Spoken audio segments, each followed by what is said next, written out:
একটা রিপোর্ট দেখছি যে লোকাল গভর্নমেন্ট নির্বাচন, এই নির্বাচনকে বিএনপি অত্যন্ত গুরুত্বের সঙ্গে নিচ্ছে। কারণ জাতীয় নির্বাচনের প্রস্তুতি আসলে অনেকটা তাড়াহুড়ো করে হয়েছে। এখানে যেভাবে চ্যালেঞ্জগুলো ছিল, লোকাল পর্যায়ের চ্যালেঞ্জটা অনেক বেশি তীব্র। কি কারণ সে কথা বলছি, তার আগে শিরোনামটা একটু দেখে নেই। সেখানে বলা হচ্ছে, স্থানীয় নির্বাচনে চোখ, বিএনপির চ্যালেঞ্জ একক প্রার্থীর লক্ষ্য, সংগঠনের গতি।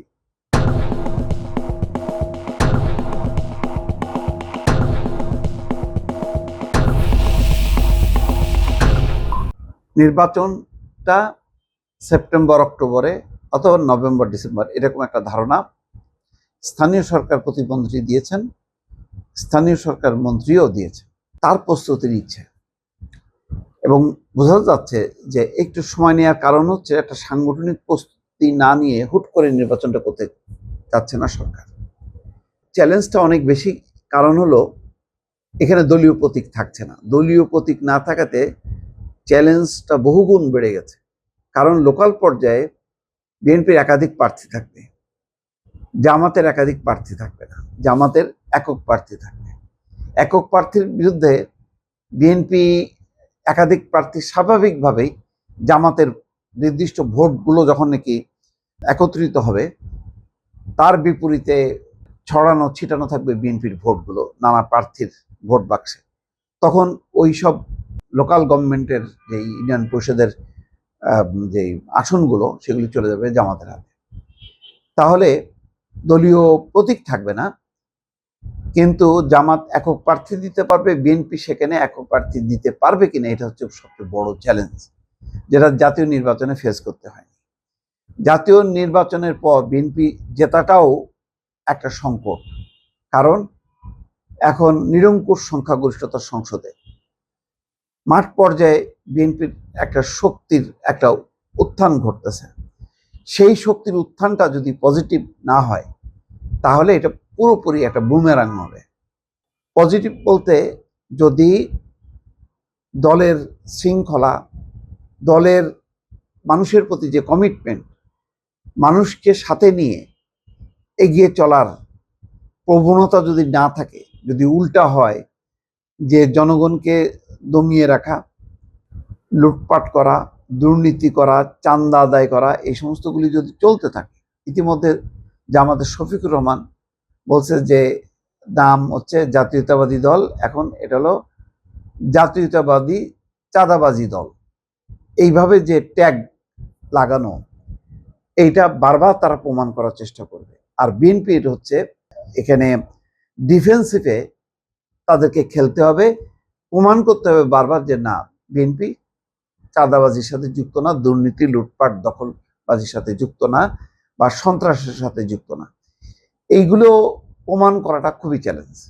কারণ ক্ষমতায় যারা থাকে তার ছত্রছায়ায় কিছু দুর্বৃত্ত পয়দা হয় এবং তারা এই কাজগুলি করে দলের ব্যানারে, ফলে দলের বদনাম হয়। তো এইসব মিলায় একে তো একক প্রার্থী দিতে পারছে না, একক প্রার্থী না দেওয়ার পরেও যাতে লোকাল পর্যায়ে বিএনপি বলতে পারে যে প্রতীক না থাকলে এই ভদ্রলোক আমার প্রার্থী, এইরকম একটি যদি সাংগঠনিক শৃঙ্খলা স্থাপন করাটা কঠিন, এবং এটাই হচ্ছে চ্যালেঞ্জ।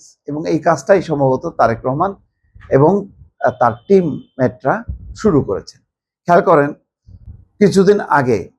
কয়েকদিন আগে একটা বৈঠক করেছে, সেখানে 9ই মে রাজধানীর খামারবাড়ির কৃষিবিদ ইনস্টিটিউশনে। সেখানে বিএনপি এবং এর 3 সহযোগী সংগঠন, যুবদল, স্বেচ্ছাসেবক দল এবং ছাত্র দলের কেন্দ্রীয় এবং জেলা পর্যায়ের গুরুত্বপূর্ণ নেতাদের সঙ্গে মত বিনিময় করেন তারেক রহমান। অর্থাৎ নেতাদেরকে বলতেছে যে এটা শৃঙ্খলা রক্ষা করতে হবে না। নেতাদের উপর অনেক কিছু নির্ভর করে, কিন্তু নেতারা কি ঠিক অবস্থানে আছেন কিনা, এটা এখন যাচাই বাছাই দরকার। সাংগঠনিক শৃঙ্খলা কঠোরভাবে অনুসরণ করা, কারো বিরুদ্ধে যদি কোনো অভিযোগ থাকে সেটা সাংগঠনিক ব্যবস্থা নেওয়া এবং আইনগত ব্যবস্থা নেওয়া এখন বিএনপির জন্য অবশ্য করণীয় হয়ে উঠছে। এগুলি বলাটা যত সহজ, এটা ইমপ্লিমেন্ট করা মাঠ পর্যায়ে অনেক কঠিন। সেই কঠিন কাজটা কিন্তু এখন করতে হবে। যদি না করে বিএনপি, তাহলে লোকাল গভর্নমেন্ট নির্বাচনে বিএনপি কিন্তু পরাভূত হবে, খারাপ ফলাফল করবে। দেখেন ওই যে লন্ডনের লেবার পার্টি অবস্থা কি, লোকাল গভর্নমেন্ট নির্বাচনে ফলাফল খারাপ করছে, তার প্রভাব পড়ছে তার সরকারে এবং অনেক মন্ত্রী পদত্যাগ করছে।